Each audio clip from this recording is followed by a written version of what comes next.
90% of it goes to the Chicago public school system.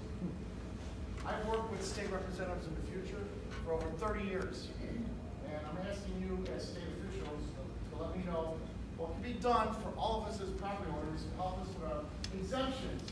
Property exemption that you get, it's one of your major deductions. Now, I'm not a senior, not yet. But that property exemption has gone downhill over years. You probably haven't noticed it, but I have. And this is an exemption that can be increased by the state reps and state senators. Did I say that wrong? And what I'm asking is that, like I said, I've talked to my various state reps in the future, in their past, and I talked to them what's there now. And that is, we need help because our taxes are going so high. And I'm proud to say I'm a public school guy. I went to Lane Tech. I had 2 Lane Techs at Whitney Young. The top 5 schools in the state of Illinois are from the Chicago public school system. I don't even tell you the names of it, okay? I'm proud of it. All my kids have college degrees. And I am in law enforcement, okay, for 23 years. But the subject is the exemption of how they can be increased to help us keep our taxes down. Yes, we know that we need money to build bridges and roads. We also have a tollway tax that I'm not sure where all that money's going. That was supposed to be funded for the build of bridges and repair the roads and all that good stuff. That wasn't talked about. I'm like, there was a point at one time that they were going to quit taxing us in the tollways. That was a joke. That's, you take that away, we're going to be dead without that tax revenue. But if you could just answer the question, if you guys are doing anything in the state that can help us increase instead of decreasing our exemptions to help us. So we actually did do that. We have gone, and over the last few years, the number of exemptions have been able to be increased. We've increased for seniors, we've increased for veterans, we've increased for long-term homestead exemptions, and so all of those numbers have come up. It's the middle ground person like you and me that we don't always necessarily get that. The bottom line is we have to come up, and this is something that when I first came into office 7 years ago, I saw very often, because that was when we had our housing crisis. And we had so many homes that were empty in the district. And what happens is when those people aren't paying taxes, the rest of the people have to pick up the burden, and that's what we're dealing with. The goal of the Property Tax Task Force is to address this exactly though. How can we go and shuffle this around to make sure that we have it equal and fair? And that's something that we're trying very hard to come up with it. I don't have an absolute solution yet, but I can tell you that we're working with it. One of the people we're working very strong with is the new tax assessor from Cook County. We're gonna work with Fritz Keggy on this and see what his ideas. He seems to have some ideas to work on it. We're working with the State Board of Education on their funding issues. You know, you said only 58% of your bill goes to education. My bill, 70% in DuPage County goes to education. So it's something that's hitting there, and that's something we know is an issue and a problem. I think all of us reps also, I run 2 tax appeal workshops over the summer, so if anybody in here lives in Proviso Township, make sure you check with us next Thursday night, right? Is it Thursday? Yes. Next Thursday night, we'll be doing a tax appeal workshop, and we'll help you file an appeal to make sure that you're only paying your fair share and not more than you have to. I just want to know, many of our task force and commissions that are looking at these issues that are brought to us by the people, they are part of the Public Act, where your input, your ideas can be shared. You can be listening on what we're talking about.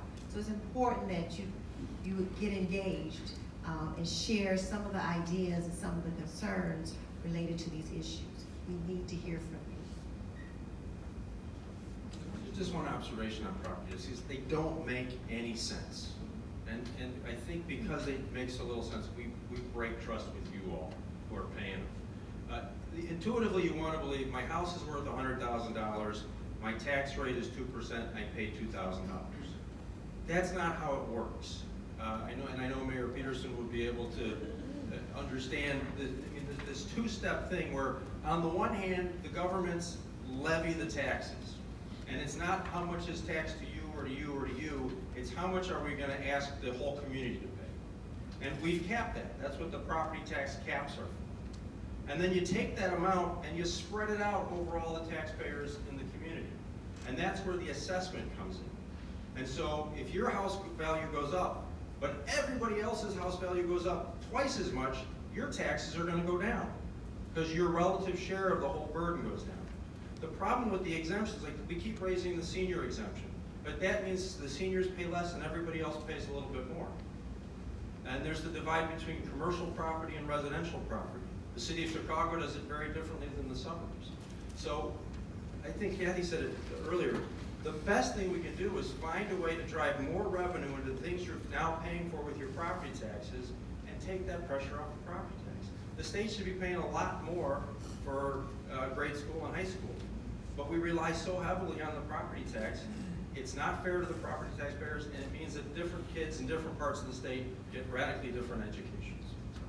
Yes, sir. Senator, don't you have a law practice where you specialize in helping people lower their taxes? No, I don't. Yes, sir. You know, you start off by talking about what successes we had over the years in this group, and yet the statistics just say the contrary to that. Illinois is one of the few states that has been losing population steadily over years. In the past 5 years, 150,000 people have left the state.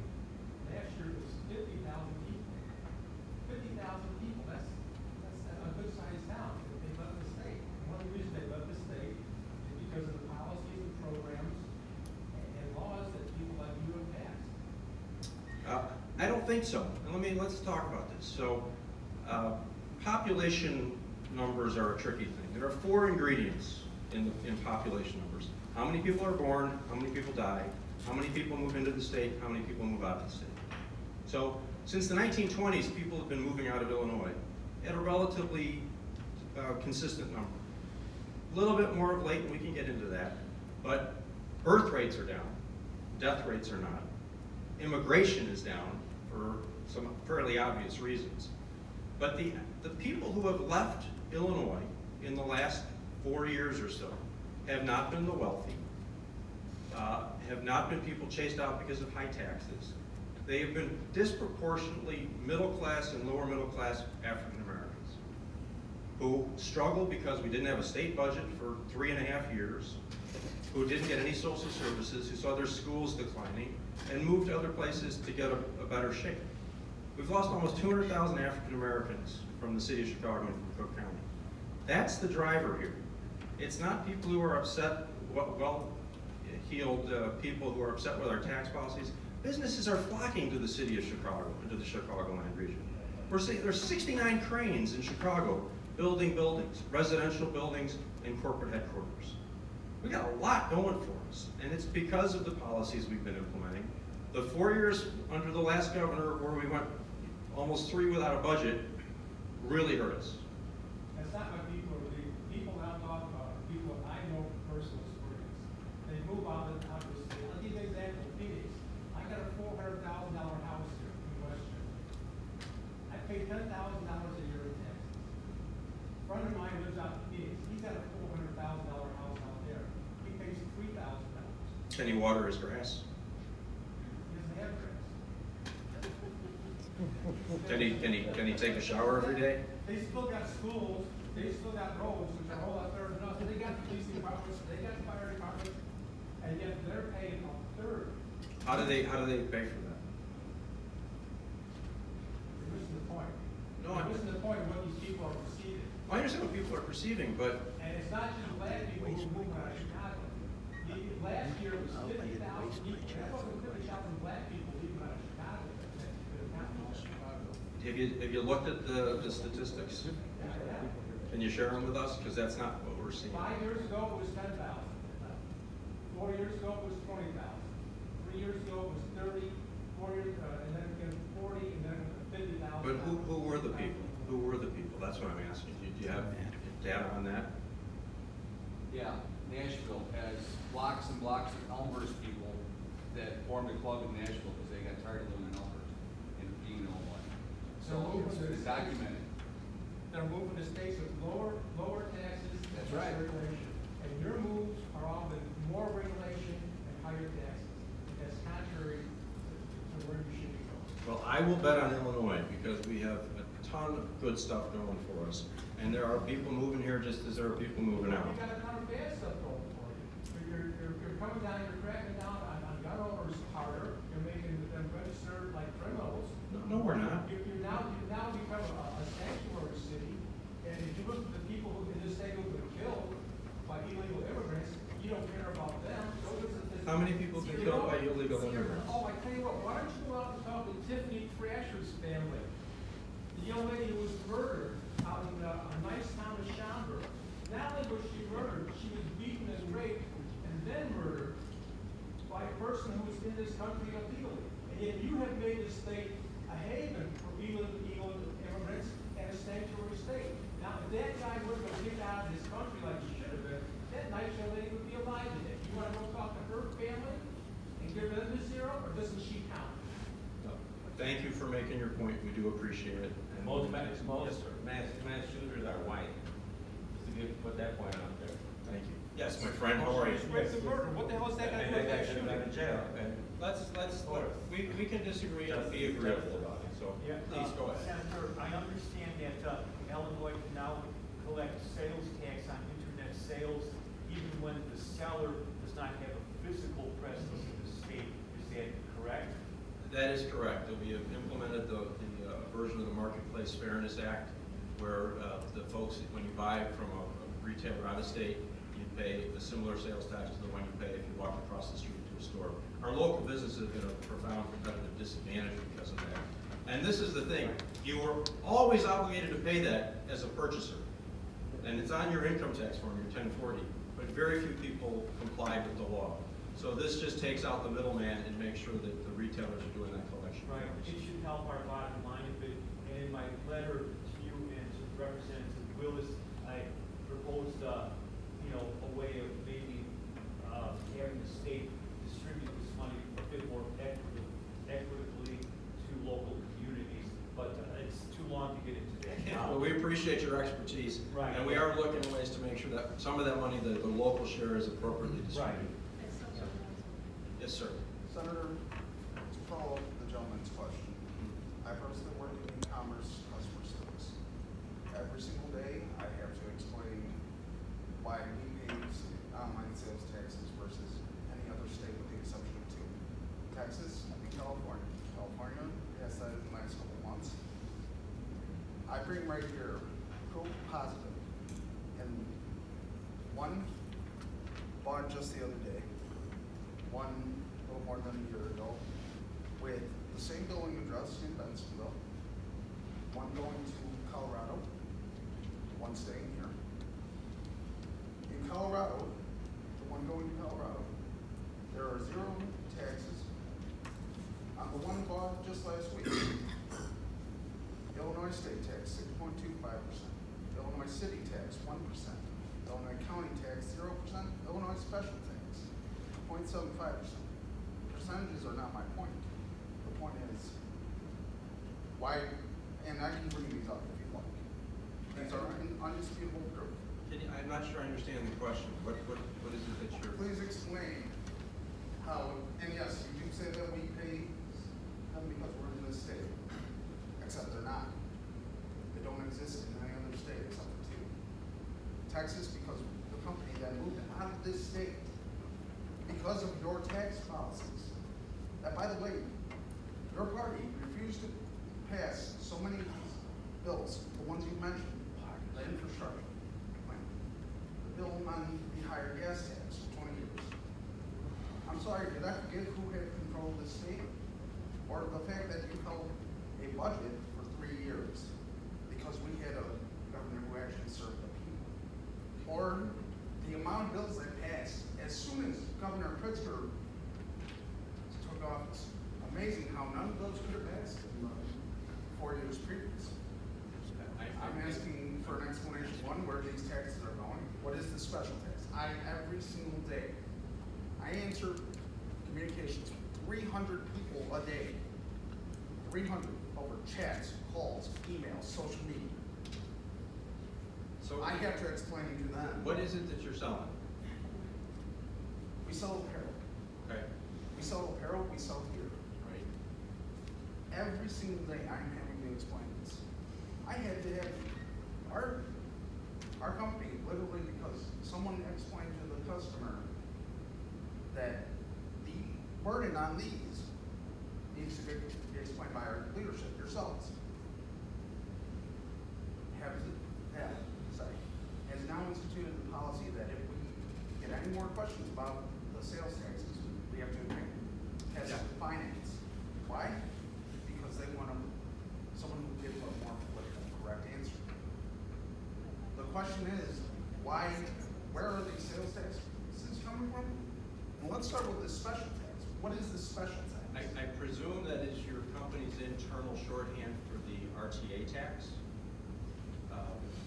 RTA tax, I'm sorry.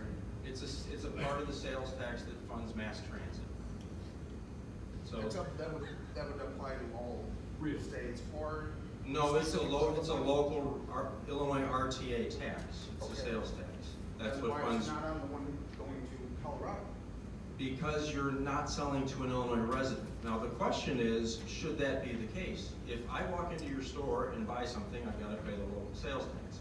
If I call and say, please send it to Colorado, should I not have to pay the sales tax? That imposes more of a burden on all of our neighbors. Senator, you lied about these taxes. I didn't lie about the taxes.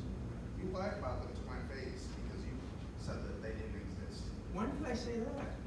Unfortunately, I wasn't able to make it last year, but 2 years ago. What did I say? You said there is no such thing as an e-commerce tax in Illinois. This spells it out right here. Oh, no, that's not. Why don't give it to your assistant because. Sure, that's fine. Let's talk. Let's talk real just for 1 minute about. There is no tax on emails. There is no tax on being on the internet. There is a tax on buying things, whether you buy it in a store or whether you order it online. If I'm an Illinois shopper buying from an Illinois store, I pay the same tax if I buy it over the internet as if I walked into your store. And you're gonna see that coming to pass in all states, based on the recent US Supreme Court decision. So let's try this side of the room, see if any friends over here have questions, then we'll come back to yes on the way back there, sir. Oh, me? Yeah. Thank you. Appreciate it. This question applies to all three of you. Sorry if I don't know your names. Representative Lilly, Representative Willis, and Senator Harmon. What's wrong with constitutional carry? Why would you support a measure? Absolutely not. I would not. I do not want us to take a step backwards. Do you know what that is, first of all? It's open carry. It means Well, that more there are than no that. background checks. That by being a citizen of the state, you have a constitutional right to carry a gun, any kind of gun. And I have a problem with that. I believe that we have a system in place. It's called a FOIA card system. I think we've seen that there's some things that we need to fix on it. I'm working on that. I think that I totally respect the right of people to carry a weapon.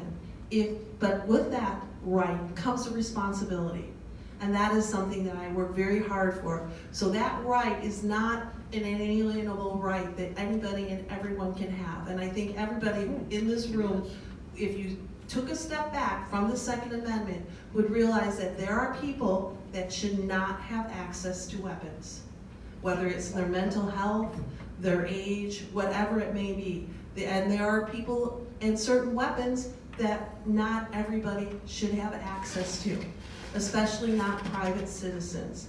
And I think that is something that we need to be cognizant of, and I think there is a way to respect gun owners' rights, but also to make sure that we have responsibility along with that right. But not constitutional carry right? We can't respect that. We cannot, expand that, can we? I would not go for an open carry state. We have concealed carry law that we passed here in the state.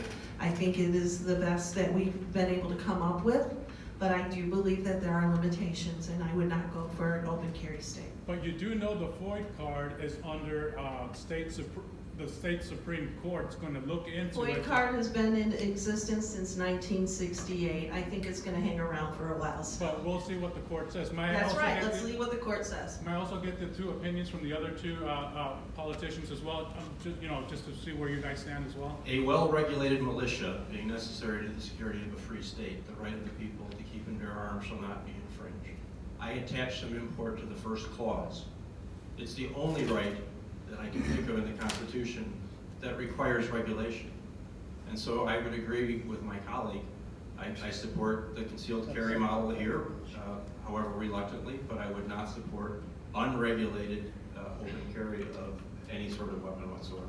Sir, the Supreme Court says you're dead wrong on that. The people in the Second Amendment are no different than people in the First, the Third, the Fourth, and the Fifth Amendment. And you're saying that they are different.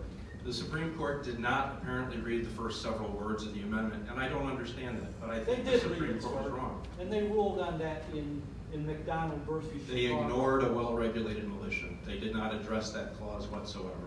I don't know how. May I also get the opinion from Representative Lilly regarding my question, and I'll be done. Thank you. Thank you for your question, and I cannot support open carry. Constitutional carry, that's, I know you guys call it open carry, but I'm saying constitutional carry. We can discuss further after the meeting too. But yeah, I'm sorry, go ahead, I'm sorry to disturb you. Concealed carry does adjust your right. It's very difficult when you have so many issues with guns in our country that persons not having background checks, FOIA cards, license, all those things makes our communities safe. This is a public health issue, and we have to address it accordingly. I wish things were not like this, but they are. And we have to collectively begin to understand where we can draw the line collectively. Thank you, appreciate it. Mark, did you have a question? Well, I just wanted to expand to Representative Willis, the fact that constitutional carry would not mean that criminals and prohibited persons would be able, to carry firearms, or wouldn't be able to possess firearms. The same checks would be in place to prevent them from purchasing. Now, we can't stop criminals from buying guns from other criminals. We've done a pretty good job of locking down the accidents and the gun population has increased in the country, yet accidental shootings, gun accidents have gone down, indicating that the vast majority of the citizens of the United States who own firearms are responsible individuals. And that this Actually, This the idea of a- statistics are a little bit off on that, Mark. From my understanding, the number of gun owners are decreasing, but the number of guns that each owner owns is increasing. Well, And the number of accidental deaths are still increasing. That is something that we're having tragedies happen all the time.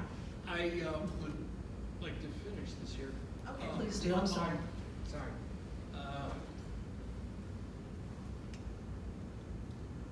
I blew my train of thought. I'll come back to you. I'm sorry, Mark, I didn't mean to do that to you. Please go right ahead. Will any more regulations out of the state actually do anything about the murders, the mass shootings in Chicago? Do you really believe that? If I didn't believe that legislation that I put forward would make a difference, I would not carry it. And my feeling is if we can save one life, we've been successful on it. So I understand the frustration, and I'm just gonna throw it out there anyways, because the next person's gonna ask it. The Fix the Void Act that requires fingerprinting. We know that when we're dealing with 10,000 void cards having to be revoked on an annual basis because 10,000 residents of the state of Illinois should not have access to a gun. That's a problem. So we need to figure out a way, how do we go and bring that number down in a safe manner? And that's what we need to do. The FOIA is a bureaucratic thing. It's a good thing to have. You should have some monitoring of gun purchase, et cetera. But why burden law-abiding citizens with more regulations when not one of these things is going to impact the shootings in Chicago? 10,000 of those people are not law-abiding citizens. What did the state do That's about it on What that. did the state do about it? That's what we're working on, and that is exactly what we're trying to do. Okay? Why don't you wait till we go, and I'll get back to you on it, okay? One of the things that this does is it goes, and it's so important that we make sure that those 10,000 people are addressed in a safe manner. As law enforcement officers, that is one of the worst calls that they want to have to go into and knock on a door and ask for you to give your gun back because you legally shouldn't have it. That's not a call that any officer wants to go to. So we need to prioritize that. If we can stop those people from getting a FOIA card, getting a gun in the very beginning, there's that many less places they have to go to do Do you that. think any of the people doing all this shooting in Chicago weekend after weekend could have FOIA cards? No, they don't. So let me ask you a question though, because this, I know a lot of you here know more about guns than we do. There are two different kinds of issues that we see.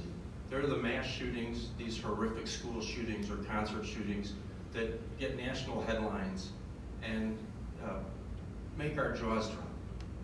And there's another problem in my district, Camille's district, less so in your district. Those shootings on the west side, where one by one kids are getting shot, primarily with illegal guns. What should we do to get those guns off the street, keep them off the street? Those guns all started off as legal guns. Every gun starts as a legal gun. Every gun starts at some point as legal, and it has gone along the way, changed hands. So you raised the question about what would do. So what do you think we Well, should do? you know, it is a terrible problem, but I don't, as bad as the problem is, I don't want the legal gun owners who are law-abiding to have to deal with more onerous regulations. That's number one. So how do you stop? I don't know. Because how to somebody, do it, but it has nothing to do with the regulations come out of Illinois. well, so help us do them better. Because somewhere between the gun manufacturer and the crime, someone's pretending to be a legal abiding gun owner and is not. These are the problems of people, not the gun. That's right. Somebody is pretending to be a legal gun owner and they're not. They're selling guns to criminals. No. So how? And there's laws against it. People aren't buying guns. Why don't you go over them? We do, but that's the people that get arrested with the guns. What do we do about the supply? What do we do about the supply? Supply's not the problem. The problem is with the individual. I would like to follow up your question there. So let me just add, so I have You're saying a cartoon on my desk. Okay? Okay, and this is, it's one dog saying to another dog, I would not be opposed to a cat tax. This, for me, because I understand you guys don't want the supplier to have any culpability in the illegal transaction, only the buyer, but it works both ways. So how do we do that? Sir, Go ahead. Was there anybody who straw has? sales have been illegal for, what, 15 years now? Okay, and it's defined even down to the point of that my wife and I, both having FOIA cards, go into a gun shop and we discuss which gun I'm going to buy. She's directing my purchase, and that could be construed as being a straw sale. Okay, that could be that picky on it. However, how many times has a straw purchaser ever been prosecuted? Other than in Our case. the idea of Pembleton case, that's the only time I've heard of a prosecution of a straw sale purchase. You're saying. How do you there's identify and prove up a straw purchase? Okay, if they were purchased legally some point along the line, well, I'll accept, okay, if the Chicago answer that, well, people go to Indiana and they buy them out of the trunk of the car wholesale, okay? There was a paper trail of who originally bought that gun from a legal source. And you're Yep. required to have a 10-year record of your, So this is a disposition. great point. This is a Okay? great Why point. is that person not prosecuted if he delivers that gun into the hands of somebody who is prohibited? from Because having it? under And the- handguns are not legal to sell from one an individual who lives in one state to another. To answer your first question, and this is right on point, the reason is because until last year, there was no penalty for not maintaining that record for 10 years. So if the police show up looking for a gun, and you say, I sold it to a guy, I don't remember who, and the police say, where's your paperwork? You say, I don't know, I lost it. There's no consequence. So we did that too. We're trying to crack down on those things just as well. How do you say that it came from Indiana if there's no paper trail on it? I think they tracked the serial numbers back to the dealer that sold them, right? They were tracked from the manufacturer to the distributor to the dealer who Correct. sold the last legal point of sale. Right. Okay, now how do you know where it was sold illegally? We don't, but that's the point, is that every gun starts out as a legal gun. Okay. So how do you track them? And why should I have a FOID card to exercise my Second Amendment rights in Illinois when every other state can do it by your driver's license? The well-regulated militia. Okay, well regulated. I get that Can FOID. we hear No, from some no, other people? I want to continue on this. The Okay. FOID card, it's issued by the Illinois State Police after they do a background check on me. Okay? That document is absolutely worthless for anything other than buying a gun. I can't even go to the Secretary of State's office and use that FOID card as an ID, for getting a driver's license, even though you're using my digital driver's license on that FOID card. It's an absolutely worthless ID. Right. All right. Yes. Yeah. And you want to make it more expensive. Go ahead. As elected officials, you take an oath of office to defend our Constitution, U.S. and Illinois Constitution. So my question is, your approaches to the Second Amendment, if you were to try that with the first on religion or freedom of speech, put a FOID card registration in for that. Put a registration fee on speech, religion, or anything else, and see how far you would get. That would be challenged to the Supreme Court immediately. So what makes you think the Second Amendment should be any different? Well-regulated does not mean what you think it does. If you look in the context of the language in 1776, per the Federalist Papers. If we want to go back to 1776, every one of you can have a musket and a cannon. No problem. Then we can't Let's have the weapons in that were out in Then we can't 1776. have the internet either, we can't have anything else, by that logic. Well, that's not regulated on the Constitution. the internet. Yes, it is. That's his point. But I'm telling you that we need to make sure that with that right comes responsibility, and that's where it comes through. And so far, it has upheld in the courts. If it hasn't been upheld in the courts, we wouldn't be having this discussion right now. Police Commissioner Johnson has said how much of a revolving door he has. He arrests lawbreakers every weekend, and he's meeting on Mondays, and he's telling everyone who will listen, the people I just arrested are on the street within 24 hours. That's where the problem is. I'm us. not going to say that's not a problem. That Well, is then that has- definitely a that has to problem be also. addressed. That has to be Also. addressed, not us. And we've been working with that, and that is something that we have made sure. And we have given Commissioner Johnson all the support possible to try to have the courts not do that to him, because we know that that does not work well. I'm going to move on.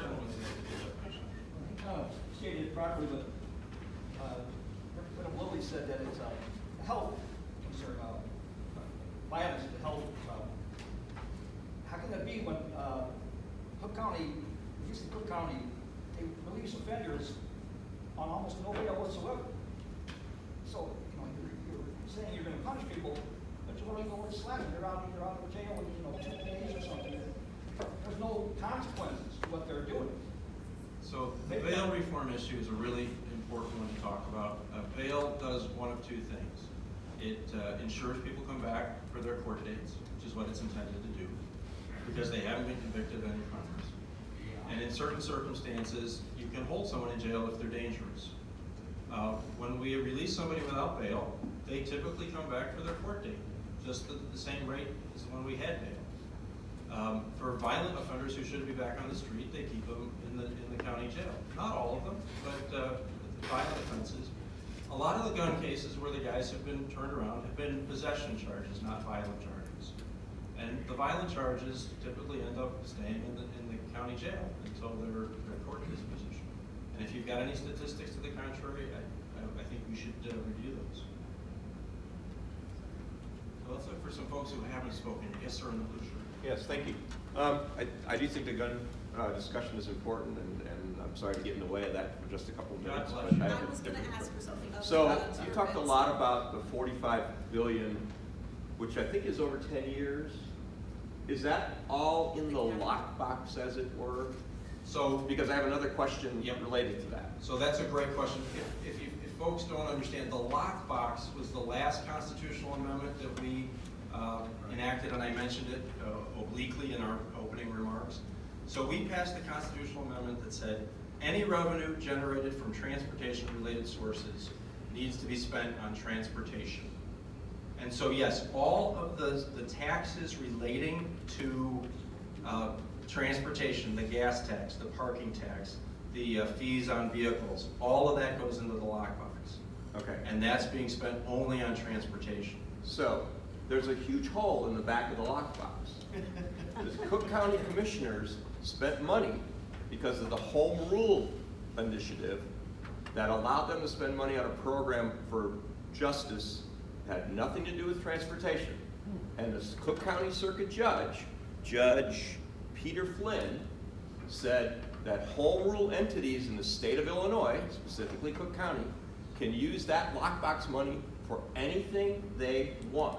So my question to you is, are you or Senator, can't think of his name right now, Carlton, going to file an amicus brief or do anything in the Senate or the House to lock that up and get rid of that hole?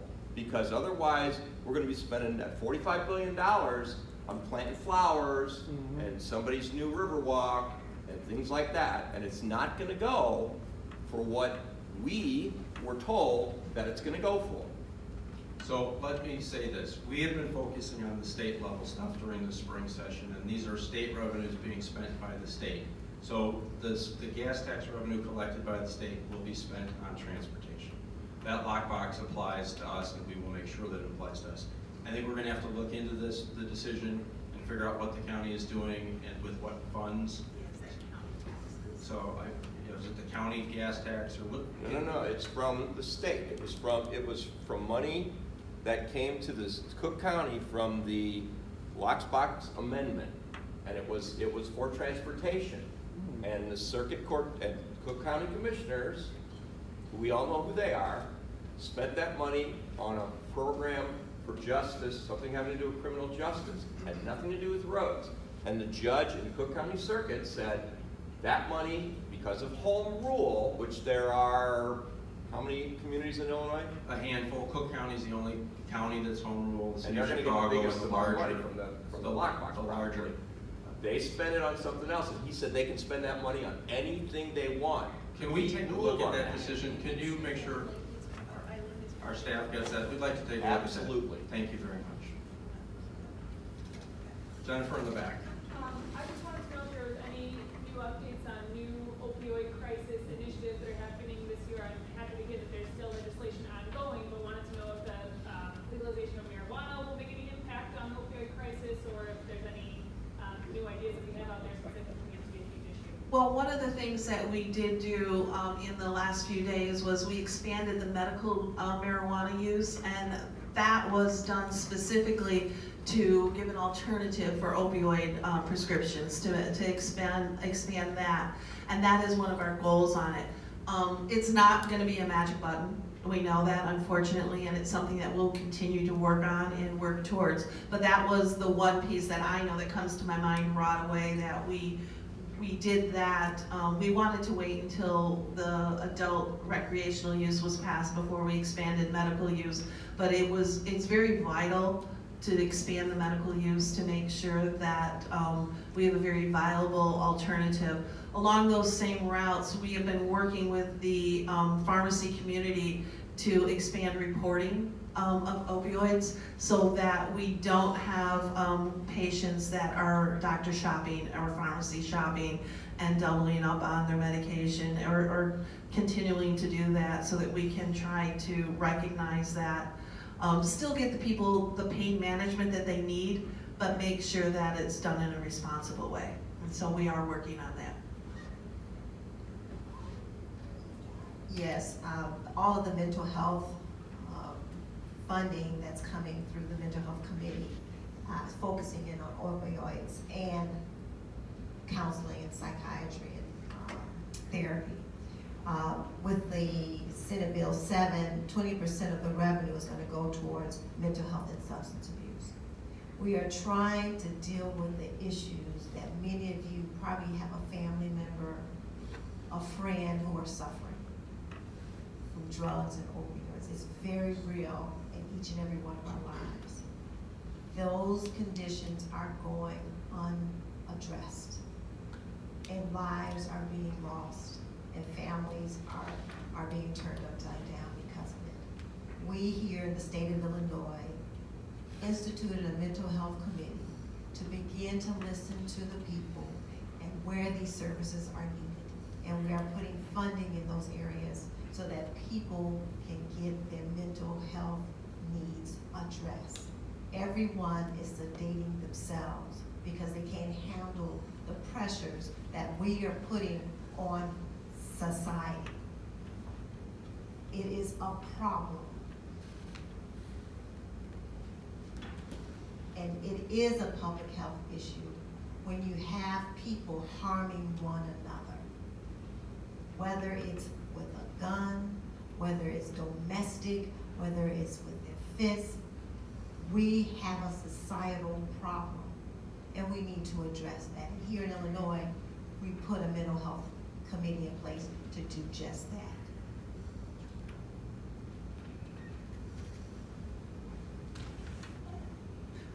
Okay, so we have the opioid epidemic, we have the heroin epidemic, we have now the vaping epidemic, which unfortunately is with our high school students at an age when addiction is they're the most vulnerable.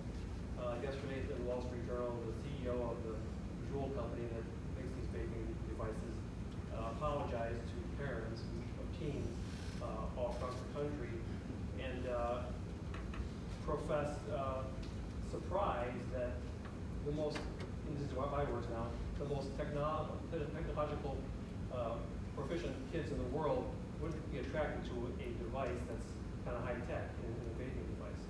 So we know from East and West Leyden in Franklin Park here that the vaping is an epidemic in the schools. But they're not just vaping tobacco, they're vaping cannabis that they're getting from Colorado. So now it won't come from Colorado anymore, it'll come from here.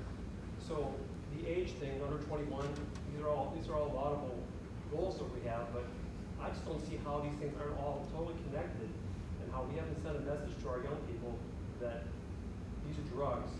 It's like open season. Nothing's wrong anymore.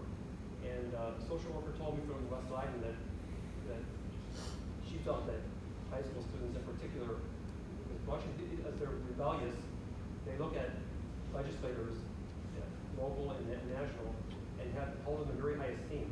And when they tell them, when the legislators tell the students that it's okay, the drugs are okay, it doesn't matter what age. Now it's okay, and you don't change that. Kids coming into their offices and saying, don't you know marijuana cures cancer? You know, this kind of misinformation. So what are we going to do at the legislative level for this new epidemic that I believe is right around the corner? Is now we put all this perfect storm of technology, of rebellion, of now legal marijuana in the hands of middle school and high school students. How do we deal with that? Part of the reason it took so many years to pass an adult recreational marijuana bill was because we wanted to put in as many safeguards as possible on it, and that was part of the reasoning behind it. It's very important that we recognize that, unfortunately, our youth are using marijuana anyways. They're out there, they're using it anyways.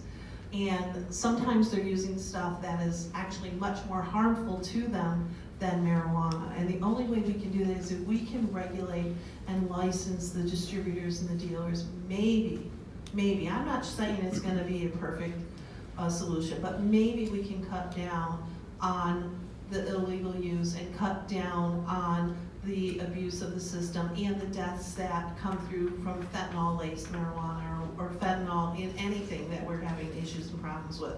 Same thing when we were dealing. One comment on that, so just, then I'll let you all respond.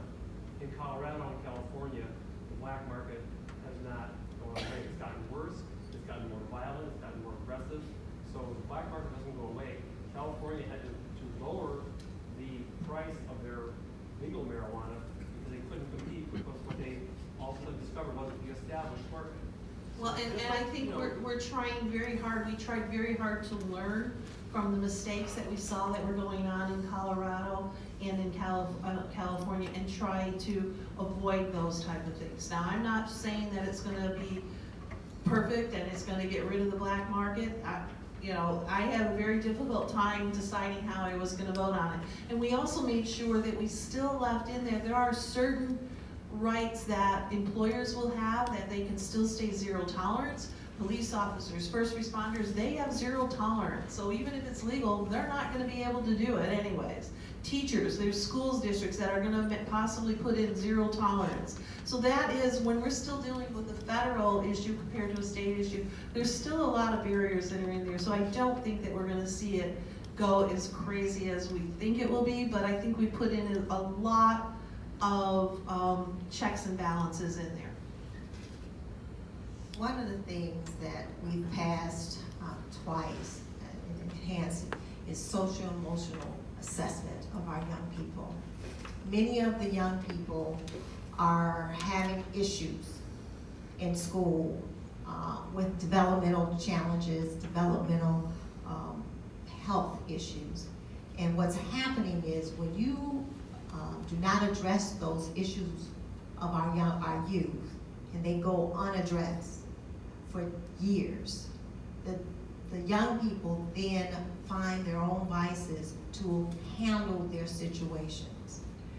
We must know, parents must know what the needs of their children are early on. And when the parents don't have that opportunity to get that assessment, they don't know what they're seeing in their children. And they do not know how to help them.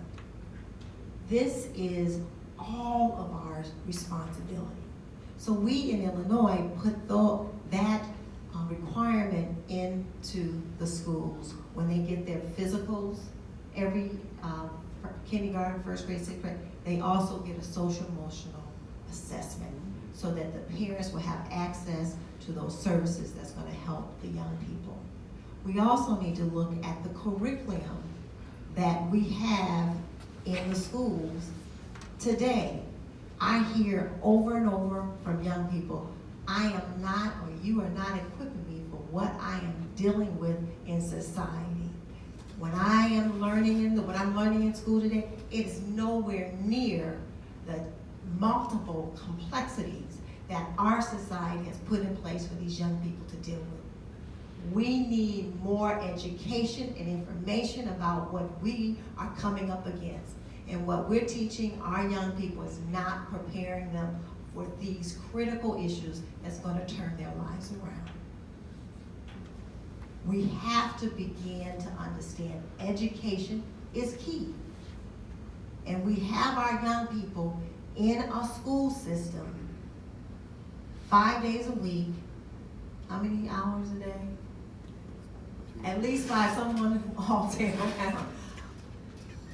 We need to make sure they are educated about what's going to impact their lives. You know why? Because the parents are working long hours, 2 or 3 jobs. They are not having the opportunity to get them all that information. And so it takes all of us to work together. And if we don't do that, what is left to do? So Joe, I hear you. One of the reasons I have tried to resist celebrating this too much, you and I have talked about this as fathers, and I have 3 teenagers at home. They assure me it is much easier to get pot than it is to get booze or cigarettes even.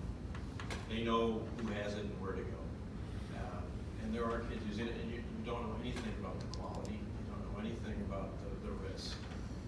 So while I recognize the potential danger, I also see what's happening with smoking, where youth smoking rates are down. We can talk about the vaping, and that's a whole different thing. But youth smoking rates are down because the age has gone up, because the prices have gone up over time.